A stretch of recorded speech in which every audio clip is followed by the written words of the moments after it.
Joey Zwillinger is shaking up the footwear industry. As co-founder and chief executive of Allbirds, he's been on a mission to reinvent running shoes, drawing on his career in sustainable materials design.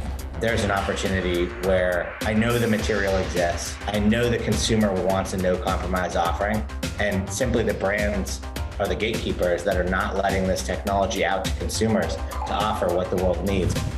The company has a unique design of running shoe made from New Zealand's merino wool. And it's won Allbirds some notable fans, from Barack Obama to Ashton Kutcher. That was the opportunity when my co-founder Tim Brown, we joined together, and that was where we thought we had a big opportunity. From a small, sustainable fashion startup, the company has grown rapidly. It went public on the NASDAQ in 2021, just 5 years after launching, and is now worth over $500 million. We keep communicating with deep authenticity about why we care about this and why we got to keep fighting, because it's not an easy journey. And I think if anyone has started a business who's watching, you understand it's 6 inches deep in your brain all the time. We discuss sustainable fashion, enabling consumers to make informed decisions about what they buy, and growing a company in the competitive green economy. Joey, thank you so much for joining us on Leaders with Lacqua. Do you remember that time where you were recruited to actually, launch basically Allbirds? What was going through your mind? How big did you want the company to become? It's a long time ago now, but we were thinking big from the beginning. I mean, the reason that I was interested in doing this in the first place was a much bigger challenge than making a comfortable shoe or doing something in the fashion industry as a narrow opportunity. We thought that there was a big leadership opportunity. We looked around at an industry where there was 20 billion pairs of sneakers made every single year. And it was 100% made from plastic and the hides from cows. And it was terrible for the environment. And we thought that we could offer something to consumers that was differentiated in the way it feels, more comfortable, higher performance, and do that because we use sustainable materials. And in doing so, we could take a really interesting leadership opportunity and grab that and use that to tell a totally different story and compete on a totally different vector than what the rest of the industry were doing. But I imagine, Joey, at the time you probably didn't have that material. Now, this was your expertise, right? You're like a materials engineer in sustainability. What was the most difficult thing about creating this? Yeah, that is where the crux of our whole business comes together. This is the biggest challenge and the pinnacle for us. Before starting Allbirds, I was at a biotechnology company, and we would engineer microalgae. And we would program those little organisms to eat low carbon intensity sugar and produce something that could replace petroleum. So we sold fuel to the US Navy. We did things in cosmetics. And then the section that I ran was the big section in the middle, which was the petrochemical replacement group. So we were a green chemicals company, and we had infinite opportunities to program these organisms to replace petrochemicals and do a much better job and do it with zero carbon dioxide impact to the planet, no greenhouse warming. And so that was quite an inspiring technology. And yet when I went out to the brands that are now my competitors, they essentially said, thank you very much. We're kind of happy with this cheap, really readily available petroleum derivative that we're using today. And please go on about your business. And so that was a very Sisyphean exercise. I mean, for me, it just constantly felt like I was pushing string when I had these conversations. And so that was in what year, Joey? That was in from about 2009 all the way to 2015. And so that gave me the ray of hope and the idea that there's an opportunity where I know the material exists. I know the consumer wants a no compromise offering, and simply the brands are the gatekeepers that are not letting this technology out to consumers to offer what the world needs. And so that was the opportunity when Tim came around, and my co-founder, Tim Brown, we joined together, and that was where we thought we had a big opportunity. So at the time, was it a lot more expensive to produce this material? I don't know if you call it, material that basically, does it disintegrate or does it dissolve through time compared to the cheap plastic ones? No, I mean, the interesting thing is, I think that's the paradigm that a lot of people exist in, where they think if it's sustainable, it must be worse, or it must be more expensive, or less durable or something like that. That's the whole mission of our company, is to disprove that and show that our shoes can be better for the consumer because it's sustainable. It's not a compromise whatsoever. So, we've had to do a lot of hard work in order to prove that out and make that true. Just an example, we had to go, the bottom of shoes are made with a material, sneakers at least, are made with a foam material. And typically that comes from fossil fuels, either natural gas or petroleum. And we went down to Brazil and we convinced a partner of ours called Braskem to invest many millions of dollars to convert the waste stream of sugarcane processing and put that into the same chemical step and chemical processes after it was initially transformed to make the same foam material and make it even a little bit better than the existing version, and do that on a cost parity basis. And so we went down and had a whole multi-year project with them. It took us 3 years. And remember, our company's been around for about 6 now. So half the life of our company was spent innovating on this one material. But we've now replaced all of the fossil-based soles, the fossil fuel-based soles of our shoes, and we open source that to the industry so that other people can enjoy it. It's ubiquitously available, so it can be ubiquitously beneficial for the world. And that's a great story, I think, that embodies what we're trying to do to show that paradigm where sustainability must mean something negative is we can disabuse that. Joe, is there a part of the trainer that actually is hard? Is it the sole, or is it something else that's really hard to either recycle or make biodegradable or less bad for the environment? Yeah, I mean, look, we everything is hard. Like, there has been a 50-year cycle of consumers building up their expectations that polyester, nylon, foam from fossil fuels, rubbers that are called rubbers, but they're really, they're just petroleum.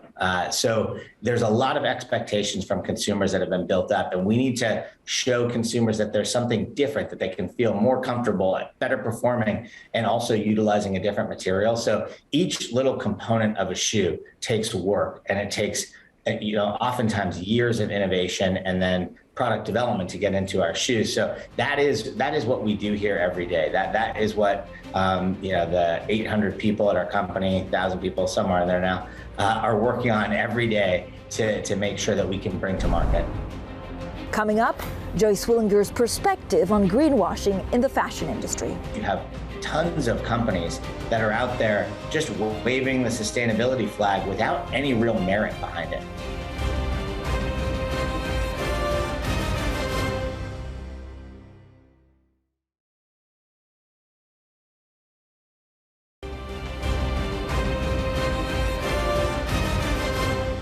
Joe Zwillinger is co-founder and chief executive of Allbirds, a company that's shaken up the sustainable clothing industry. It's grown from an idea to a publicly traded company worth over $500 million in just 6 years.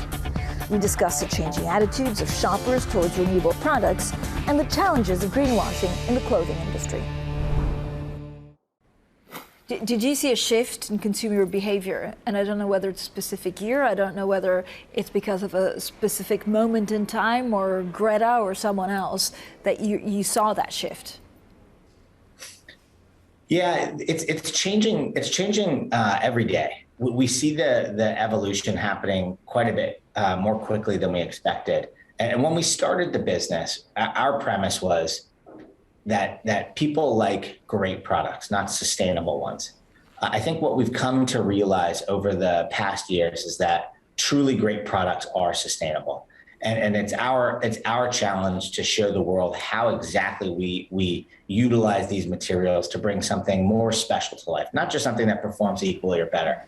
And so what we see now is consumers are starting to select the group of companies and products that they initially consider to purchase based on their values criteria. It used to be, it's just price, performance, style, et cetera, comfort. Now there's another factor that consumers tend to be embracing, which is it sustainable? Does it meet my values?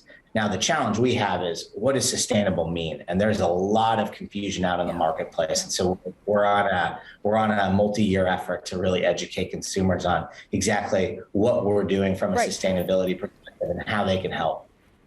So how do you teach the consumer? I mean, there's many people, that I meet in the newsroom, everywhere, in the bus, in the tube, they say, I want to be more sustainable, I want to shop more responsibly, but actually I don't know what certificates I look like. It's very difficult to match these products. Yeah, it's incredibly challenging, and there's a stat out there from a recent survey that says more than 75% of consumers want to buy sustainable products, and about the same amount, 75%, don't know how to choose. And that is the confusion that's in the marketplace. And so in the wake of that confusion, of course, you have tons of companies that are out there just waving the sustainability flag without any real merit behind it. And so that is muddying the waters. We call it greenwashing in our industry. And that is muddying the waters significantly. So it's what we need to do. The challenge we have is to say, how do we convey very simply in a digestible fashion what it is that a consumer should be deciding on when they're saying that they want something sustainable. So we've actually narrowed it down to a single metric. And back in 2019, we committed to being 100% carbon neutral as a company. In 2020, we then took the tool that we use to count up all that carbon, and we started labeling every single product that we make with the carbon life cycle of the emissions of CO2 that each product in our manufacture, make, and use phase. What does that emit into the atmosphere? So essentially, you can think about this as calories on the back of a food label. It's as simple as that number. You might not know exactly what a calorie is, but you know that if you eat a ton of calories, you might need to do a little more working out to burn it off. And so it's that simple, that the lower the number is on your carbon life cycle, the better you are in terms of your impact for the planet. So now we emblazon every single product with that singular metric, and we showcase that to hold accountability for our company and make sure that consumers can hold us accountable. And you, Joe, you do that without buying carbon credits, right? With a lot of the critics say if you buy carbon credits, then it's kind of cheating because you could still emit more, but then you somehow hedge it by, planting trees. Yeah, I mean, I think you're describing the moral hazard, and a lot of companies do that. They're just spewed out there and then pay for it, and with such high gross margins that the fashion luxury industry is really significantly guilty of that practice. No, our approach is to measure it, reduce it down to zero, and along the way we do offset to bridge that, because we just believe that companies should be responsible for their pollution. But we have a plan to get from where we were in 2020 to 50% reduction in carbon emissions by 2025, and more than 95% reduced by 2030. And we actually give this guidance out to all shareholders and stockholders to our earnings calls. So we did, a big decrease in our carbon footprint last year. We've guided to another 6% decrease this year after 14% last year. So this is real progress, and we're really making commitments. But Joey, until your rivals, your peers, whatever you want to call them, your competitors also do the same, how difficult is it for consumers, again, to make an informed decision? And at the end of the day, is it going to be self-regulated, or are we going to have mandatory, regulation that enforces everyone or forces everyone to disclose how much they consume and how much, sustainable they are? Yeah, I'm not sure if it'll be regulated on how much is consumed, but if there's a standard that allows companies to take what they're doing from their supply chain and manufacturing footprint and apply that to this same metric, that'd be a wonderful situation. And I think you see some of that coming. The SEC has started to propose rules where companies in aggregate are going to need to report against their carbon emissions. And that uses the exact same standard that we use to score on an individual product basis. So I do think that there's a real likelihood that this is coming. And look, you're right. If not everyone does it, it's going to be really hard for consumers to choose, but someone's got to take the leadership step. Someone's got to do it first. Up next, would Allbirds hire a climate denier? We put that question to Joey Zwillinger. Plus, how he sees competition emerging in the sustainable fashion industry. I think we're doing something so different from the way other people compete, and it's very difficult for big brands that have been around for a number of decades to really tilt their perception with the consumer.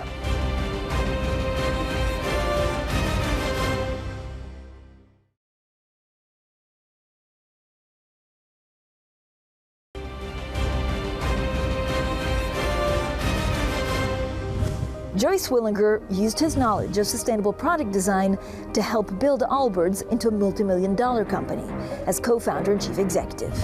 We discussed the challenges of leading a company through the pandemic and where the next innovations in green apparel will come.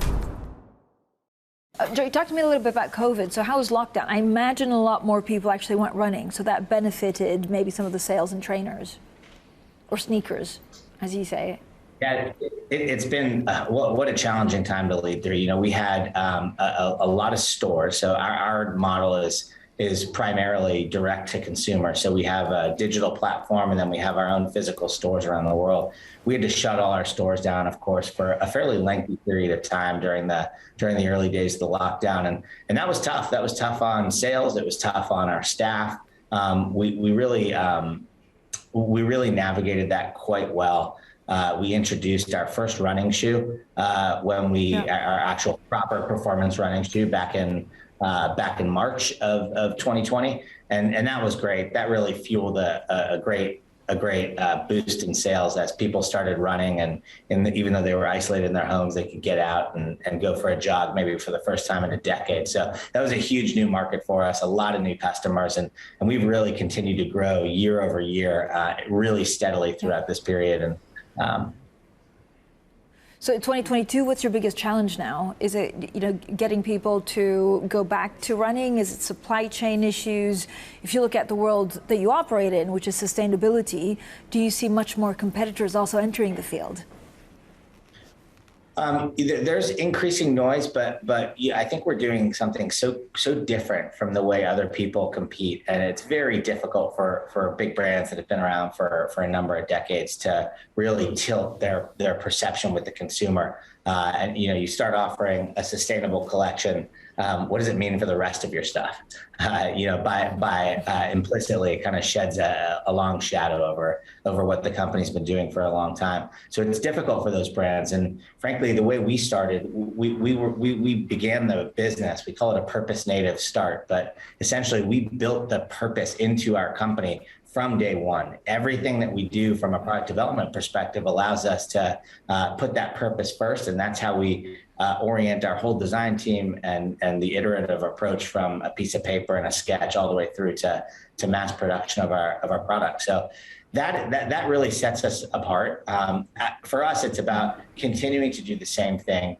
We need to be louder. We need to have some fun when we're talking about sustainability too. We've launched a number of really clever campaigns over the last year, whether it's the Amazon Keep the Amazon Pride campaign we did on Earth Day to showcase the fact that when you type in Amazon into the search bar in your internet browser, it used to come up that it was a big forest that kind of saved the planet. Now it means something else. So taking some fun at this, really trying to have fun with consumers and not be a sustainability preacher, but really taking a reverent tone that we can communicate with consumers so that they want to be a part of this journey with them. So what kind of leader are you, Joey? If I met you at a party, I didn't know who you were, and I asked you what you did for a living, what would you answer? Cobbler. But I think what I like to convey, and I learned this quite a long time ago, is I can't be the leader that I think I should be. I just have to be the leader that I am. And I think if you'd ask anyone at Allbirds, the key to what we do is leading with deep authenticity. And we share a whole bunch of what we're doing and why. And I think bringing people along the journey and making sure that they understand where we're headed. That's why we create something as long out as a 10-year flight plan to get our carbon down to zero. And then we anchor all of our incentives and our processes around that vision. And we keep communicating with deep authenticity about why we care about this and why we got to keep fighting, because it's not an easy journey. And I think if anyone has started a business who's watching, you understand it's 6 inches deep in your brain all the time. The work is hard, but the strain and the constant churning in your mind is the more difficult challenge. And making sure that we can be calm in the face of all of that challenge and communicate to a group of people and attract amazing talent from various competitors and other industries to come in and fight this fight with us. That requires just a lot of authenticity and purpose-driven leadership. Yeah, but that's difficult. Of course, this culture, this DNA in a company that you talk about is very difficult for it to permeate, through the whole company. So have you found the secret sauce in making it work? Is it video calls with employees? Like, how do you do that?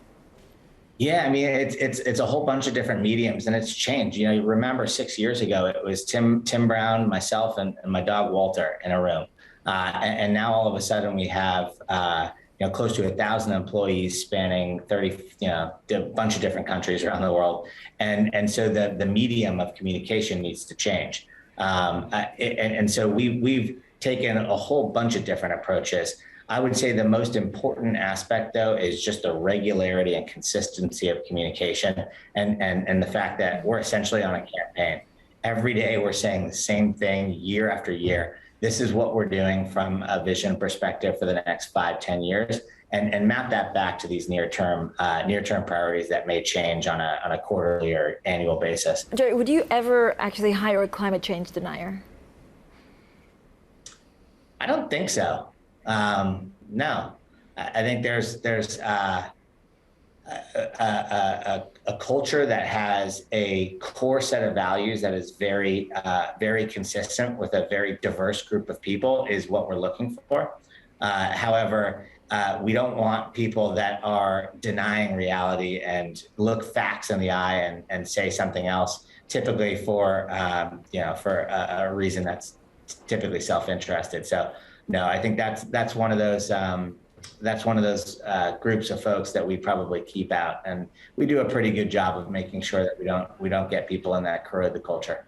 Joey, do you remember a milestone? I mean, I'm speaking to I guess a sustainability engineer. So was there a breakthrough or something that you hope will be viable technology-wise, garment-wise in the future that would really be a game changer?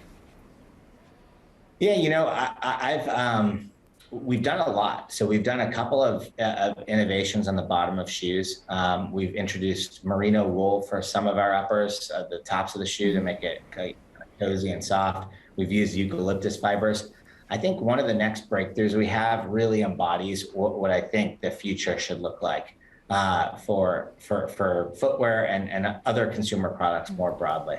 So we've been working for a number of years now with a company in the Midwest called Natural Fiber Welding, who actually takes plant oils and uses proprietary technology to create a product that mimics leather from cows. And they do that using 100% plant-derived components. And so we now have a material in our arsenal where not only do we have the foams and the tops to compete with things that are traditionally made from fossil fuels, we also now have a tool in our arsenal to use leather, and use leather derived from plants with more than a 90% carbon emission reduction versus bovine leather. And so this is a whole new suite of products that we can make, lifestyle sneakers and a whole bunch of other things. And that really embodies, I think, the future kind of breakthroughs that we're looking to continue to push the industry towards, and frankly, get the first mover, because we're the ones that are typically inventing this with our partners. Joey, thank you so much for your time today. Thanks, Francine. Great to be here.